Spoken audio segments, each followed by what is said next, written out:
And we're back on the SportsMax zone now. We continue with our recap of the just concluded Commonwealth Games held in Birmingham, England. Well, we have some memorable moments at these games, in particular Sada Williams taking gold for Barbados in the women's 400 meters final. Starting from lane 6, the 24-year-old smashed the 50-second barrier en route to a new Commonwealth Games record of 49.90. What a brilliant run that was, Leighton, and making her country so proud. History making in so many respects. Amanda Montrose set that record of 50.10 back in 2010, and she took 0.2 of a second off of it to set a new record. I mean, look, I don't think a Barbadian woman has ever run sub 50 seconds before. She's done it twice now in a matter of weeks. 49.75 at the World Championships for bronze, and you saw her once she was going through the rounds. You knew that she was going to win the final, and she won it quite impressively. And you know, I'm sure all of Barbados is proud now of the performance, because this now pushes Sada Williams into the category of the elite 400-meter runners. And as I said previously, with Shawnee Miller stepping down to the 200, you're looking at Marley, the Parlino of Dominican Republic, and now Sada Williams, who are now going to be the elite runners of the Caribbean in the 400 on the global scale. So this is a very big step forward for the young Barbadian. And her teammate ensuring that he covered her in the Barbados flag. I think that was so sweet. That was really sweet, yeah. I saw it as well.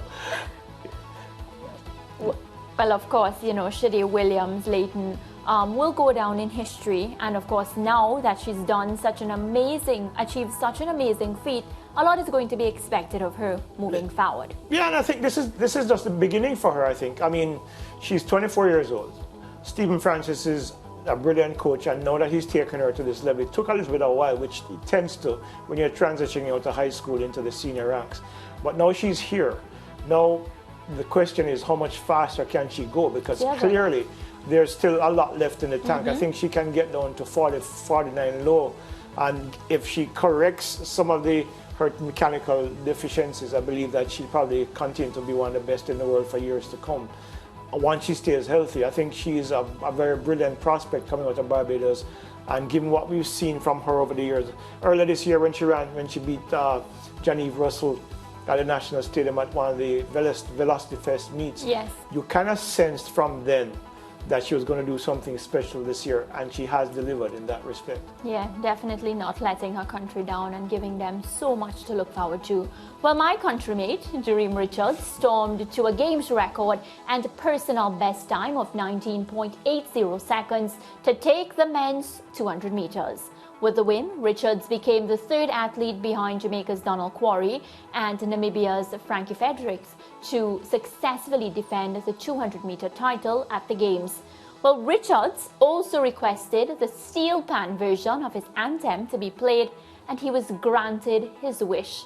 And again, Leighton, I was on duty that morning, and I have to say, you spoke about your paws raising. When I heard the fact that he got his wish granted, I felt that was really, really commendable of the Commonwealth Games, because we know what it means to an individual when you hear the country's anthem, and even better yet, when it comes from your national instrument. Yeah, listen, if there's any athlete at those games that deserves to get that request fulfilled, it would be Jereem Richards. That record from Frankie Fredericks has stood since 1994. Wow. Right? So, you know, you were probably, still in diapers back then. Well, since you want to tell the people my age, I was 1 year, Leighton. 1. Thanks. But the reality is that he ran exceptionally well. I mean, remember at the Trinidad Trials, he ran 19.83, which is his new PB. He lowered it here in chilly conditions. And, I'm sure he would have been disappointed that he didn't get on the 20 seconds in Oregon. But this here was an extraordinary performance. It was billed as a matchup between himself and Zaniel Hughes. I remember back in 2018 they had that situation. And the rivalry. Yeah, whereas Hughes was disqualified. This time there was no contest. He was just completely supreme. And it was for me, again, among one of my best performances at these championships, because it is not often that you're able to bring a championship record, your personal best, in the final of any event at any level, because of the pressure and the expectations and, of course, the competition that you'll face. And I think this was really, really great. Yeah, and of course, disappointment for Zanel. But Leighton, what I saw from Jereem was this revived athlete from the disappointment that we saw just a couple months before. You saw a very confident Jereem, a Jereem who meant business. He was just there to get the job done, and of course, a very, very proud moment for everybody to see him cross that finish line. Yep. And you look, no, and this is not to discredit Zanel because Zanel ran well. The reality is, and we discussed it on the Commonwealth Tonight show, was that Jereem had gone on the 22nd. Zanel is still at 20.02, 200-meter runners. That's not his specialty. The 100 is. And when you look at what Jereem did during the rounds, you knew it was going to be a relatively easy. I didn't realize it was going to be that easy, but it was, He made it look really easy because he won by 0.2 of a second, which is significant in sprinting. So, I'm sure Zanel will be happy with that medal, given the fact that he was disqualified in 2018. Now he's got a Commonwealth medal to show off and say, okay, see, I did it. So kudos to him as well. So everybody wins. Leighton is basically saying they all won. Well, another memorable moment at the Games was Rashid Broadbell of Jamaica equaling the Games record in the 110 meters hurdles with a time of 13.008, Leighton. So Rashid Broadbell, your countryman now, making Jamaica extremely proud. Especially since the favorite, Hansa Parchment, had to pull out because of injury. Yeah. And of course, Rashid, who I said here that I was befuddled as to how he performed in Oregon, because I believe that had he run like this in Oregon, he would have definitely been on the podium. But he corrected the things that he needed to correct. He looked really good in the semis, 13.16, and came back in the final and shattered Colin Jackson's championship record. And, it was a very, very mature performance, and one that tells me that he's now finally ready to fulfill his potential. And just a quick follow, I know we're talking about the Commonwealth Games, but today in Hungary, he ran down the world champion and beat him on the line. Yeah. That just tells you where his confidence is now. And of course, with Omar McLeod, Hansel Parchment, Ronald Levy, and him, the depth of Jamaica's sprint hurling had just gone a little bit deeper and a little bit more forceful. So it's really nice to see him perform well. Yeah, and then second place went to Shane Brathwaite as well, coming second to Rashid Broadbell. We have to recognize our Absolutely. Caribbean. And when he told her the story of how he's been struggling without sponsorship support, that for me made Shane Brathwaite's silver medal almost as big as Broadbell's win. Yes. Because when you're competing at this level without the kind of support that you usually have, it's not easy. A lot of people don't understand what athletes go through. You have to pay physiotherapists, doctors, have proper nutrition, coaching, get proper rest. That means you have to have your life compact and around you. And when you don't have the support, it's very difficult to do that. So for Shane Brathwaite to emerge, also making the final in Oregon as well, and getting a silver medal here, huge performance from Shane Brathwaite as well.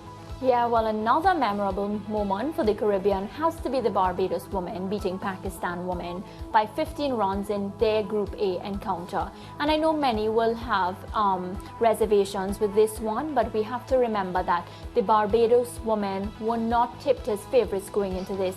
Many felt that this was an upset win, the Barbados women getting 144 in their 20 overs, and then Pakistan women 129. What do you make of that being added to the favorite moments? I think it was one of them, primarily because, as you said, they were not favored to win anything here.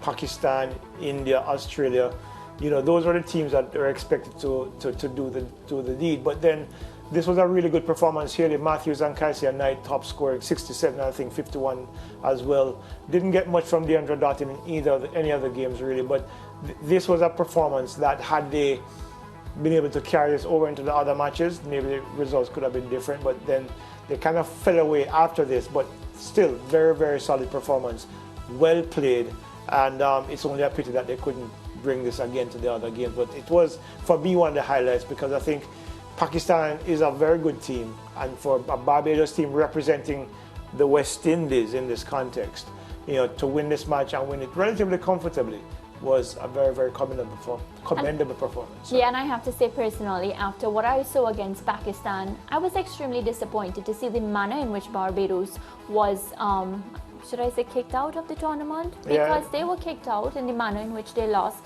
because they showed signs, really positive signs in this first match, signs that gave us confidence that they could actually beat the top teams, and then they were eliminated from the Commonwealth Games, and I felt as if we could have done a bit more. The fight wasn't there after this match. Just fight.